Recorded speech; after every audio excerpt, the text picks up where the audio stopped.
Today on the Bagpipe Report, we're going to hit you with all the latest news and information from NWA, TNA, WWE, a review of Taboo Tuesday, an interview exclusive with Flash Barker talking about his great career and how it ended just a couple of months ago. Keep it right here. It's going to be a great 60 minutes on the Bagpipe Report.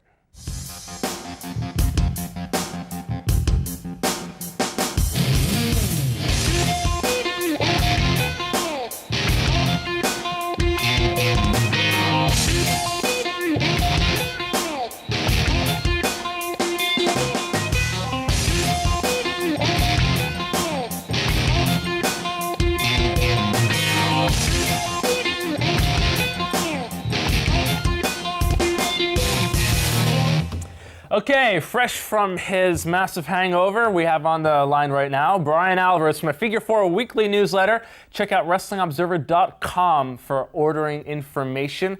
Bryan, how are you doing today? I'm doing fine. Sure you are. Okay, I'm going to kick us off right here. Just make a brief mention. Mick Foley and Rick Steamboat have gotten into a bit of a tiff in Ring of Honor, which is said to be a lot of fun. Of course, Foley, you know, and is so good on the mic, Bryan, and Steamboat everybody loves. I don't think they're really going towards a match with this, though, are they? I think they pretty much finished off the angle this weekend, the way that it read. They actually pretty much started everything on Saturday night, or Friday night, and then Saturday night they did the big angle, which was each of them leading a team and cutting promos on each other. That's right. And then afterwards they just sort of all cleared the ring together, shook hands, and it seemed like it was sort of the end. So when dust is dust. Yeah, I mean, if they can get both guys together again, they may do something, but I don't think it's going to be like a long-term deal, because Foley could really go back to WWE at any time. So. Yeah. Okay, and his book is out today. His new book. Foley's new book? Yeah. What's it called? Tales from Resco Lane. Sounds interesting. Is it going to be a topper on the bestsellers list? I don't know, but he did our show a few days ago, and he said that this was the best thing that he's ever done professionally. Yeah, but that doesn't mean it's going to be successful, you see. Is it going to be successful? Yeah, that's the thing, is that it being good and it being successful are two different things in entertainment. It really depends on how soon he's back on TV. Yeah. So, of course, now we can expect him back on WWE television, because he always comes back to promote the books. Also, last weekend, CM Punk and Samoa Joe into a 60-minute time limit draw for the Ring of Honor Championship. Set to be a great match, and they're expected to have a rematch a couple of months down the road. Okay, let's jump right into it. Is Rene Dupree dead? He seemed okay. He got dumped in his head on SmackDown last week by Rob Van Dam. Rene Dupree, at last check, is currently alive. Excellent. It was, it was scary. Really scary. And I'm not sure what either guy was thinking when they did it, but basically Rene took a German and landed right on the back of his head and neck and flipped over, and it was terrifying, but he's alive. I really wish, I mean, if someone dumped me on my neck like that and I was okay, first of all, I wouldn't be. I don't have a neck like Rene Dupree or Brock Lesnar. I got a neck like the pencil neck geeks that Freddie Blassie talks about. But if I got dumped on my neck, if I was okay, I'd be like, I'm selling this. I'm selling this like I'm dead. But they just kept going with the match, like, gotta get the spots in, 2 minutes left, modern wrestling, all that. Anyway, I think that this could have been another Kidman thing, but they've already got one Kidman thing going on. Yeah, that's true. But I mean, still, when you get dropped in your head, real way, you want to show it off. The real danger being dropped on your head is being dropped upside down vertically, like straight upside down on your head. Or also known as the Austin Killer, yes. Where you scorpion over your body. Those are the two where you're going to break your neck. The one Rene took looked scary, but it's like the safest way to land on your head. The safest way to land on your head. That sounds like a new book coming from Bryan Alvarez. Watch for it in the fall of 2008. That's right. Tag team titles. I want to make a brief mention of this. We were talking last week. WWE came through here. I liked both Raw and SmackDown last week a lot from the UK. Something that really bugged the hell out of me is that they got this pay-per-view, the Taboo Tuesday pay-per-view. We'll be talking about that in a bit. But William Regal and Eugene come out. You knew they'd be massive over in the UK. Regal was so on fire. The tag titles have meant nothing forever. I defy a fan who isn't a freak to tell me the last time the titles changed hands or why, or name me one tag team that has any mark of credibility.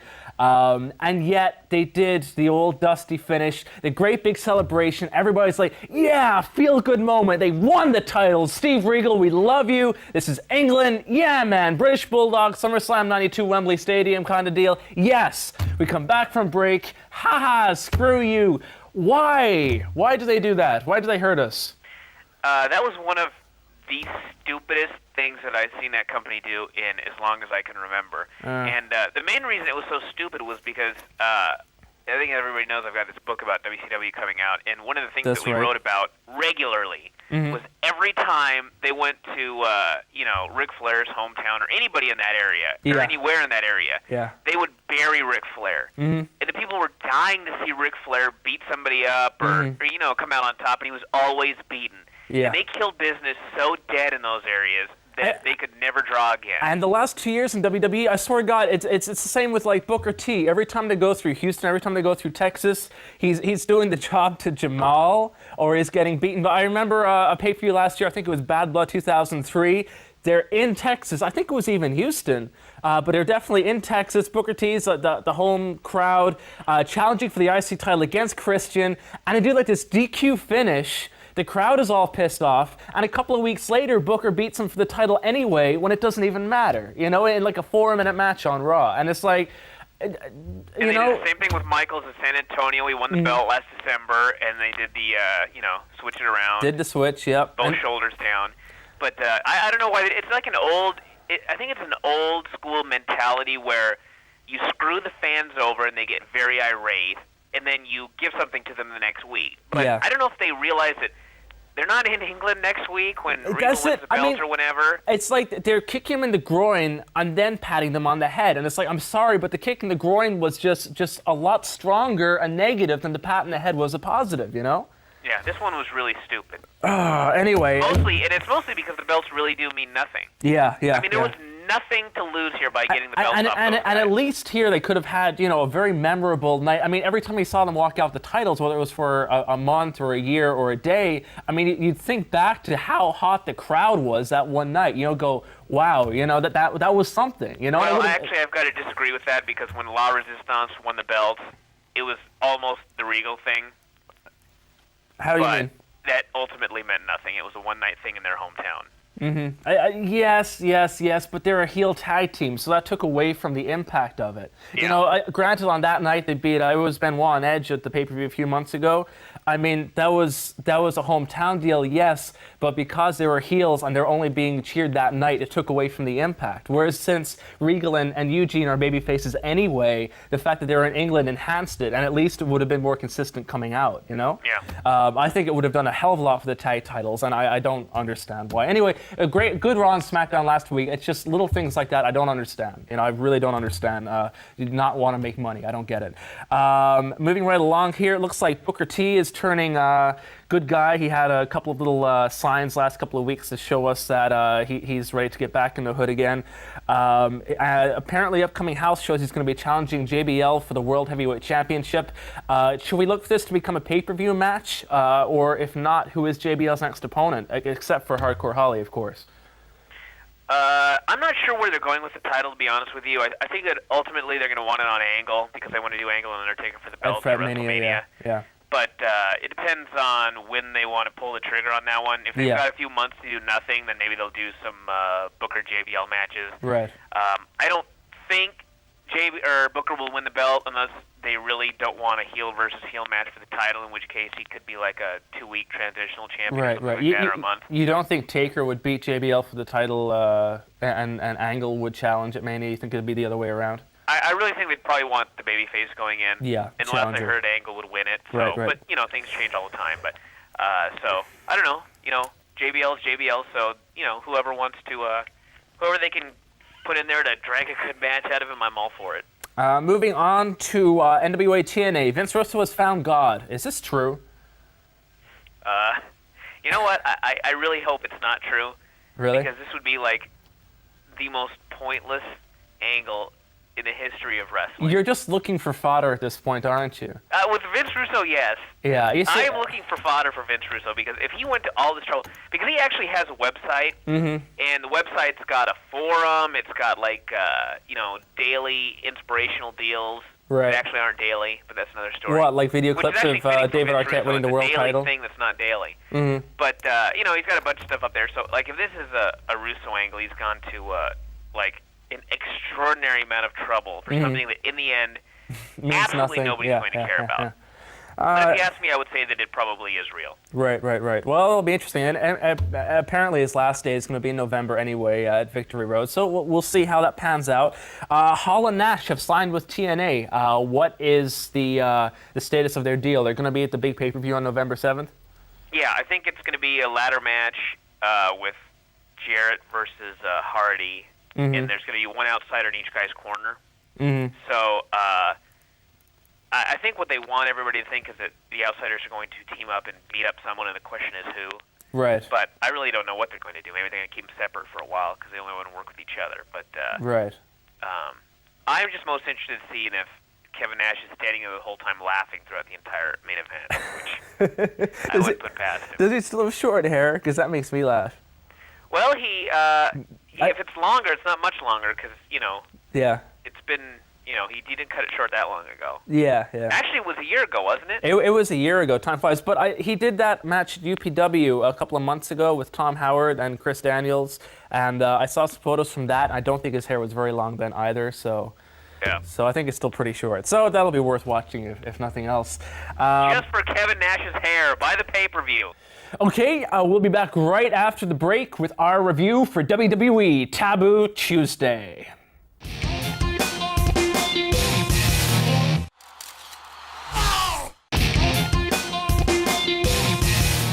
Okay, this past Tuesday night, WWE held Taboo Tuesday. It was something very, very different. First of all, they haven't done a Tuesday night pay-per-view since it was late 91 when they did the Tuesday in Texas show, which didn't actually go all that well.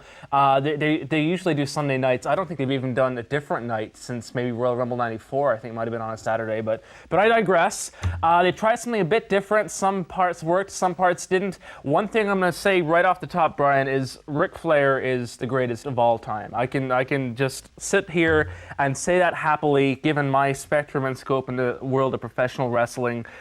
You haven't seen the show, so we're going to talk to you more about the results than the matches. I'll talk maybe a little bit more about the matches. But from people you've talked to, what did everybody think of the show overall last night and Flair's performance?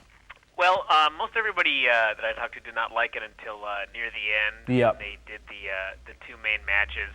I think the best comment I got was from my friend Craig that he left a message, and all he said was, Shawn worked for 12 men on one leg.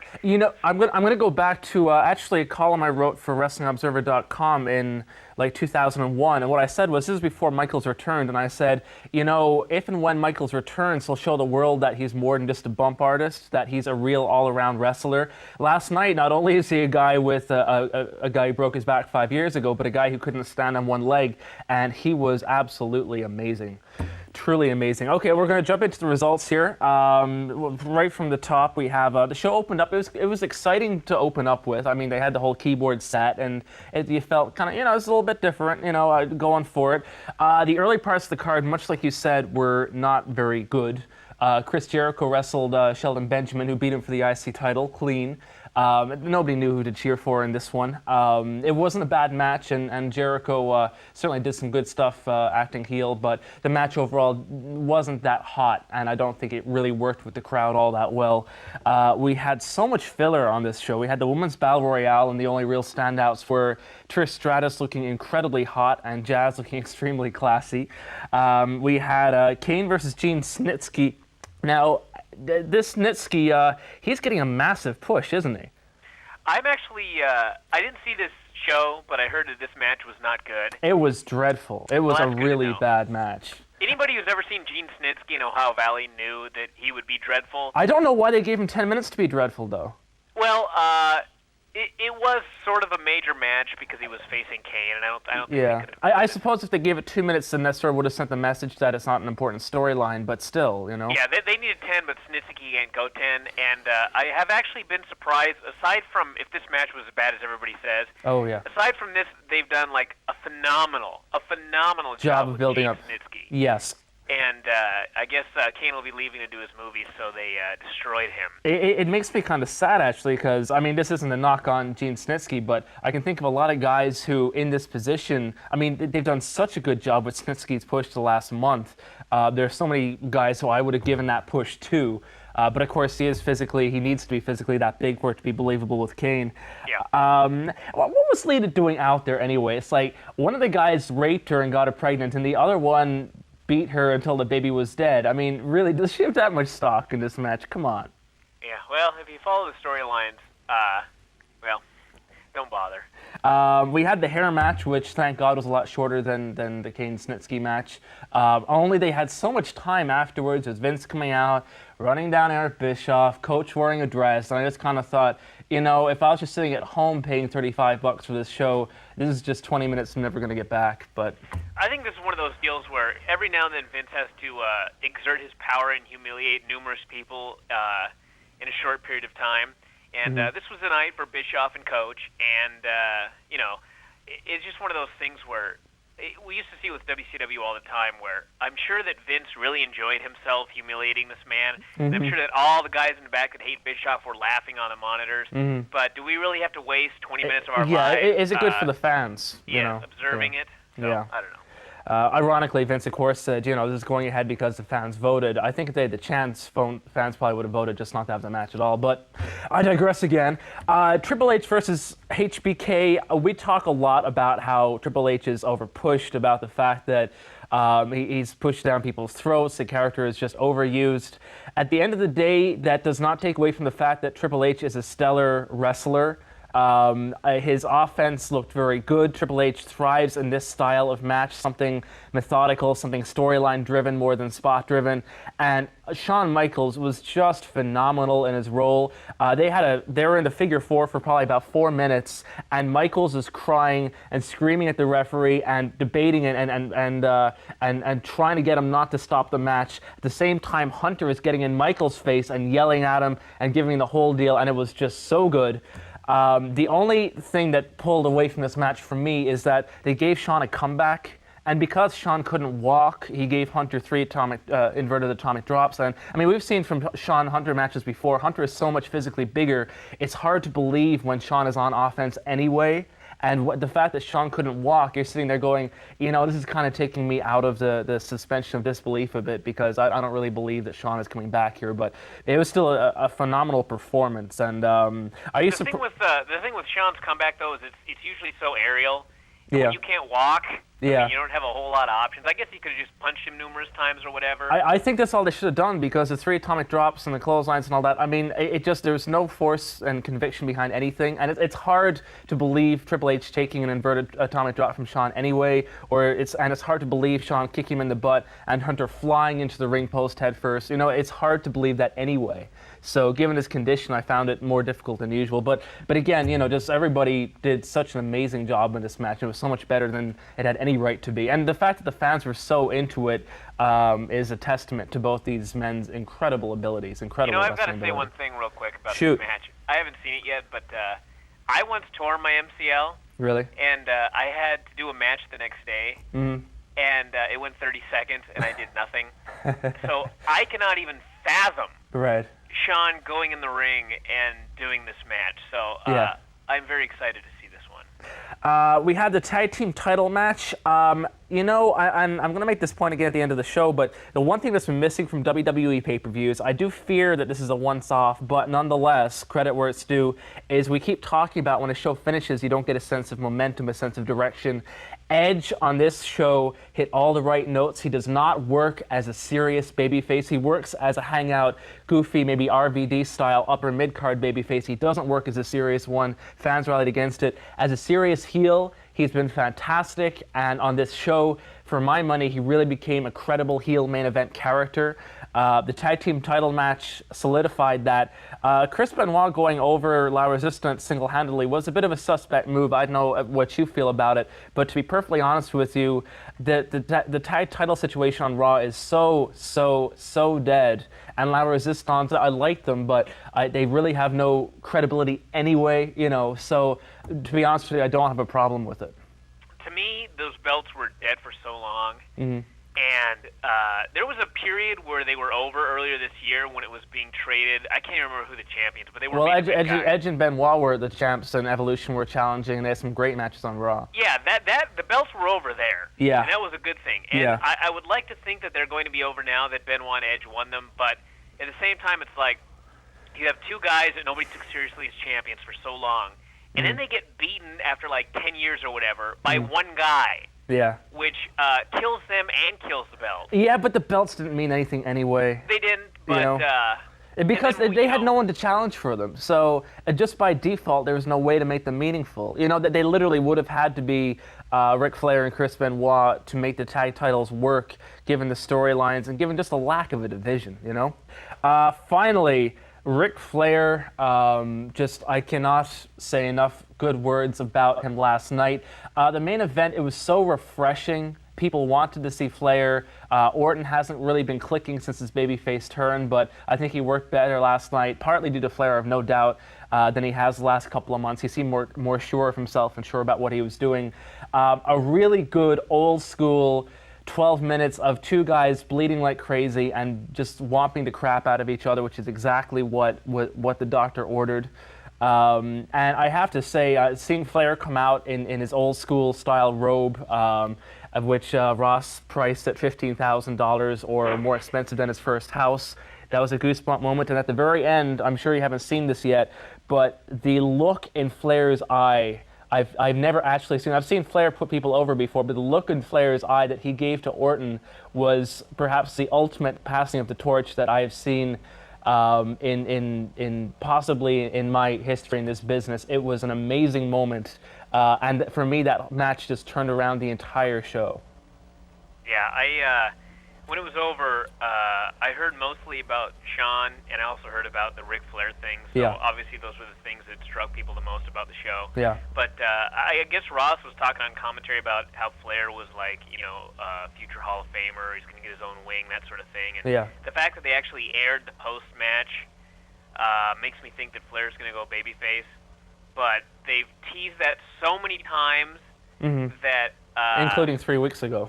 Yeah, I mean, they teased it 3 weeks ago. They teased it several times this year. And, I don't know if that's the way they're going to go, but, they need something different. They could get Flair out of there and put Edge in or something of that nature. And, Flair would have fresh opponents with Hunter and actually all of Evolution. So, Well, go ahead.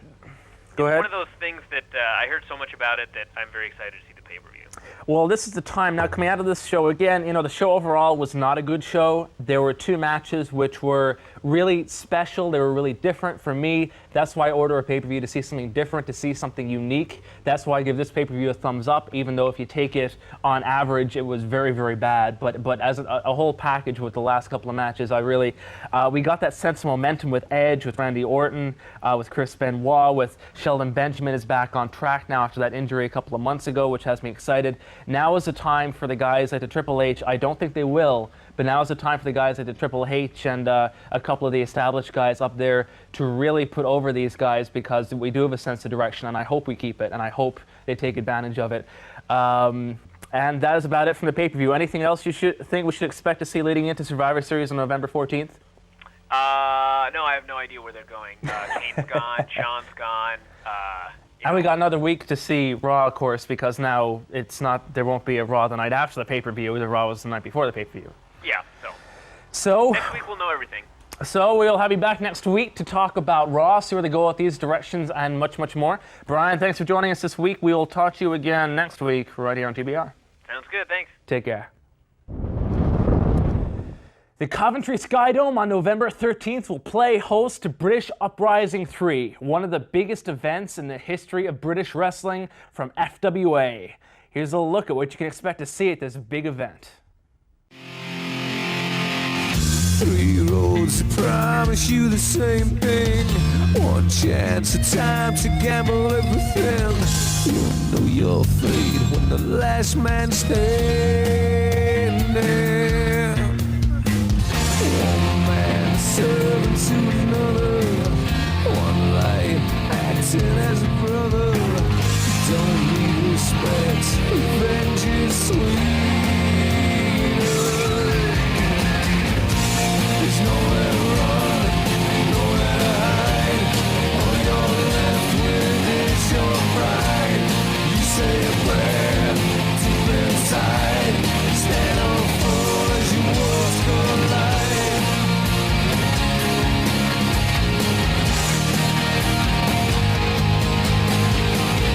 To be a hero to a nation, blood flows in search of adoration. This one and only expectation. Righteous but driven by the thunder. Alone you a trusted monster. To have it all, all you need is power. There's nowhere to run, nowhere to hide. All you're left with is your pride. You say a prayer deep inside. Stand up full as your walls collide. There's nowhere to run, nowhere to hide. All you're left with is your pride. You say a prayer deep inside. Stand up full as your walls collide. As worlds collide.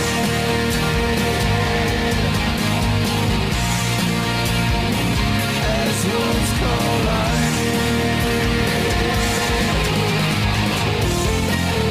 nowhere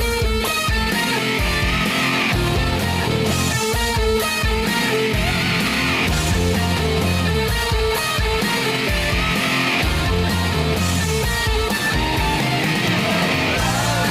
run, nowhere to hide.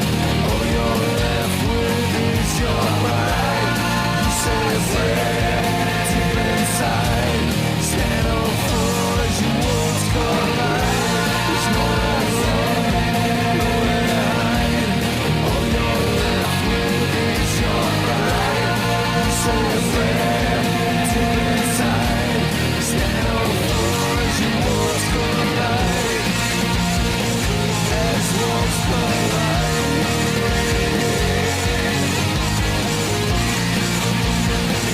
As worlds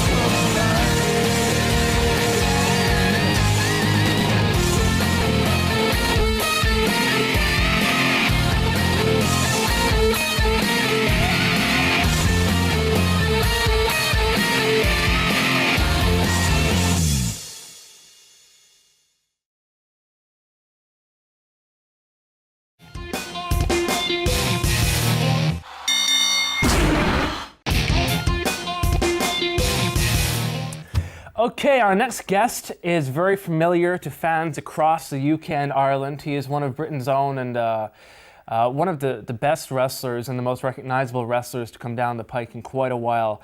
Former heavyweight champion of FWA, Phil Flash Barker. How are you doing today, sir? Very well, and yourself? I'm doing very well, thank you for that.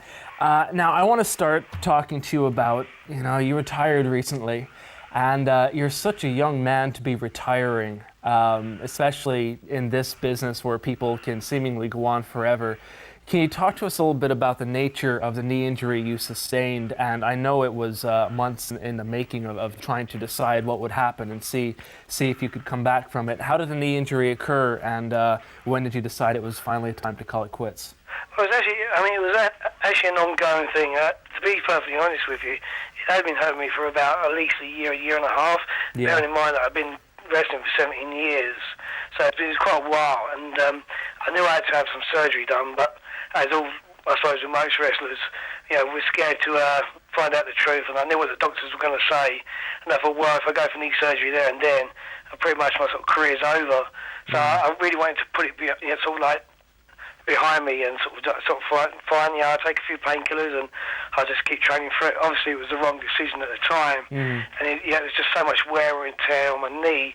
It got to a point where I couldn't even drive my car for about half hour before I had to stop and take a walk because my knee was hurting that much. And obviously, when I got into the final match when I was with Hayes at British Uprising, I really was at my best, and I knew I shouldn't have done the match, but I went in there and.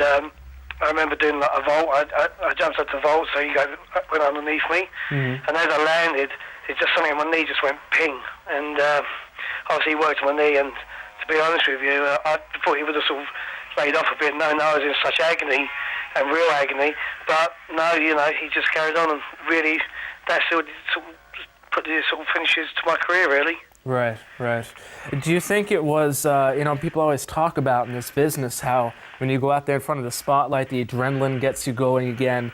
And as a wrestler, people don't realize how often people, like you talk about wrestling for 17 years, how often you go out there hurt. And it's very difficult to tell just how hurt you were. Do you think you added more to the injury by not having it checked immediately? Do you think it's possible that if when the damage was starting to build, that if you knew how serious it could have been and you took some time off at the right time, you might still be wrestling? Oh, absolutely. I mean, your body's, you've got to listen to your body. And it was saying to me, it was hurting really bad. But, once you get under that spotlight and then the adrenaline starts flowing, and for that, that brief amount of time, you don't feel pain because you're up there and you're pumped, you're psyched. It's only when you start coming down again, that's when the pain starts kicking in. Yeah. So, I thought, no, fine, I'll get in the ring, I'll be okay. And, I should have listened to my body. I really should have gone and checked it out further. But, what can I do? I mean, it's history now. And in hindsight, I should have done it, but hindsight's a wonderful thing. Yeah. Do you regret looking back on thinking, maybe I shouldn't have done this ladder match with Jody Fleisch? Perhaps maybe there's risks I took which I shouldn't have? Or do you look back perhaps conversely and say, I'm glad I gave as much as I did at the time? Well, absolutely. Every match I've done, I want to give 100%. And, wrestling is an evolving sport. And, to have the opportunity to do the main event of British Uprising and a ladder match against someone with the caliber of Jody Fleisch, right. You're not going to say no. To me, it was one of my best matches in my career. But, I worked it out over 17 years of wrestling. Bearing in mind that sometimes I was wrestling 3 times a day, every day. I've done over 1,500 matches. So that's, the cumulative total of all those matches. And sort of like, in the way to say, sometimes you take a fall, you land on your knees first.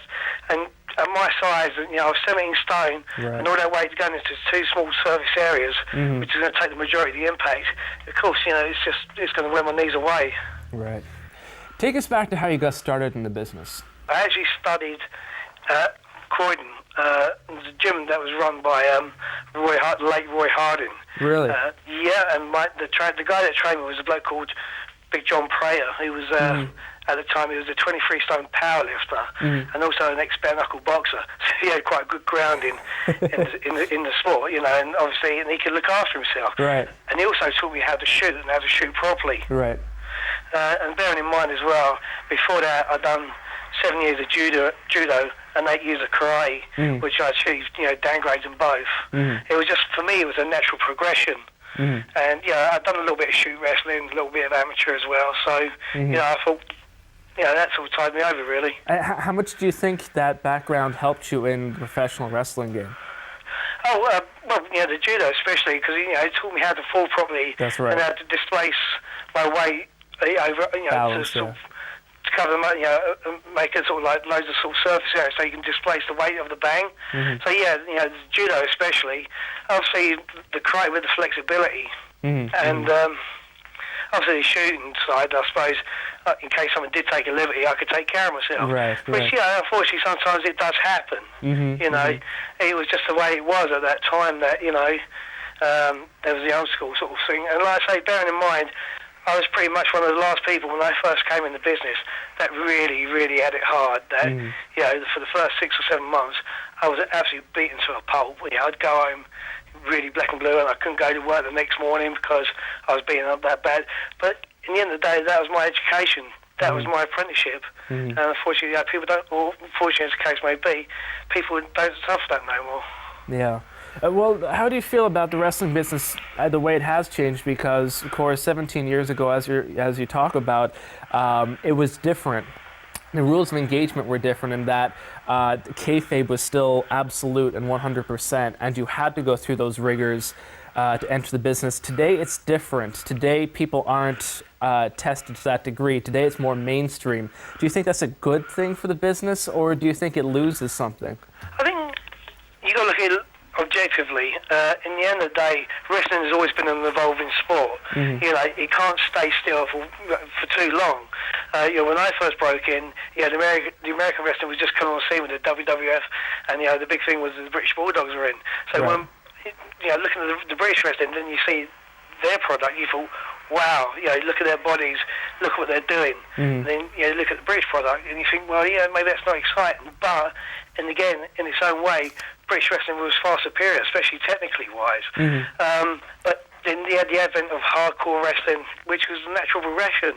But now it's gone full circle. I believe it's gone full circle, and people now want to see, and what I'd like to see is an athletic competition. Rather than like a show, which that's all, part of the showmanship is part and parcel of wrestling. But I would personally like to see an athletic competition against two people that are going to give it their all and make the best man win. I was out there to Hotwired last month where we saw Steve Gray and Johnny Kidd go at it in the ring, and I thought both men gave an amazing account of themselves. How important do you think it is to have legends from yesteryear, people who are grounded in a different style of wrestling, perform for fans today? Well, absolutely. I mean, it's very important because I see those people as educators. They can educate the fan and that style of wrestling, the technical side. I mean, I fought Steve Gray many times, and he was one of my heroes growing up. And to wrestling was an absolute pleasure, and I was absolutely spellbound. There was moves that he was doing. I thought, well, how did you do that? Teach me that. And I wanted to learn. So obviously, when people see those moves, you think, well, how does he do that? Rather than sort of running off doing a clothesline, and like I say, I mean, once you've seen one clothesline, you've seen them all. But when you do like a bit of chain wrestling, or you do an intricate takedown or an intricate arm lock, people are interested. Say, well, how do you get that on? Right. And how do you get out of that? So I see those people as educators. One of your good friends, Doug Williams, has become an ambassador for the sport, the English style of professional wrestling as of late, with his adventures in not only North America but also Japan.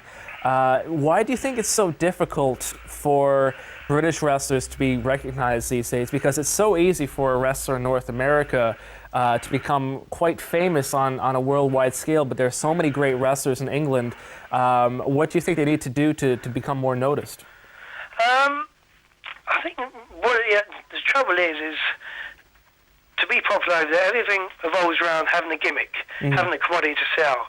You could be, I don't know, Joe Bloggs in a black pair of trunks, black boots, and if you haven't got a personality to go with it, then you're not going to get over. Right. But say with Doug, I mean, Doug, he's my best friend, and I've always considered him one of my best opponents I've ever wrestled, and he always brought out the best in me.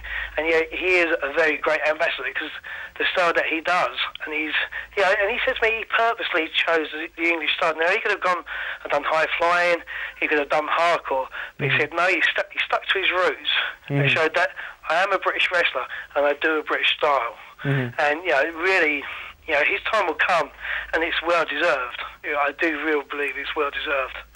After you wrestled Loki last year, there was a lot of talk of you going over to the U.S. Of course, Nigel McGuinness has been wrestling over there, Doug Williams.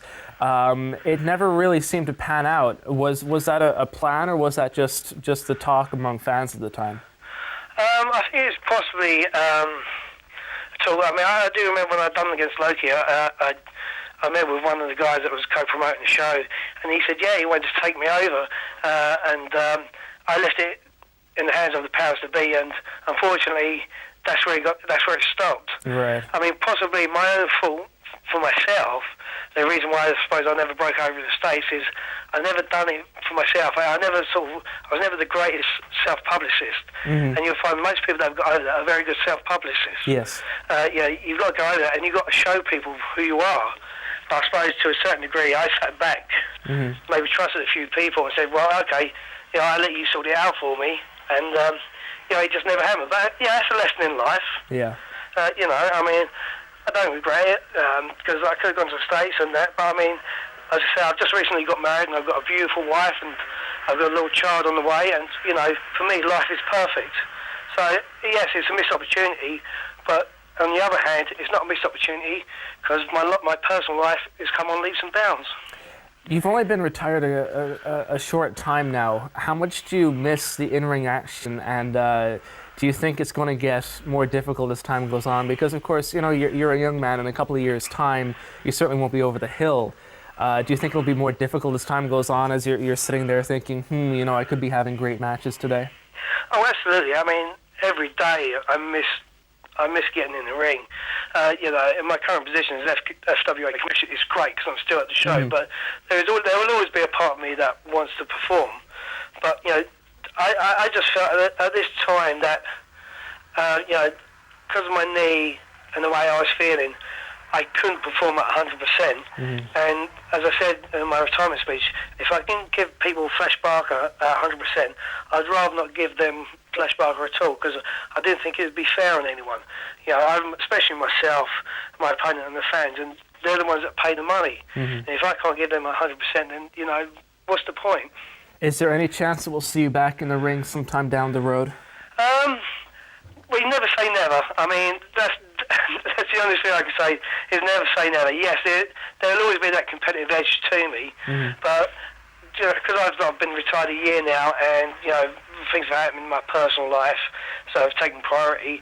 I haven't trained for about a year, so I need to get back in the gym, drop a few pounds, well, quite a few pounds actually, and start lifting some weights. I mean, if you think about it, back then, when I was training and training seriously, I was bench pressing just under 600 pounds. I'd be lucky to lift a third of that now. So I really need to get seriously training again. But as I say never, and watch this space. Well, we certainly hope that we haven't seen the last of you in the ring. Flash Barker, thank you so much for joining us here on the Bagpipe Report. Anything you'd like to say to your fans before I leave you go? Yeah, certainly. I mean, for me, when I was wrestling, it's been an overwhelming experience, but when I done my retirement speech and the reaction I got from the fans, it was a very, very humbling experience and something that I will always remember for the rest of my life. So I'd really just like to say, thank the fans for the reception they got. It really did make me feel special. Thank you very much. And thank you. Take care. Take care.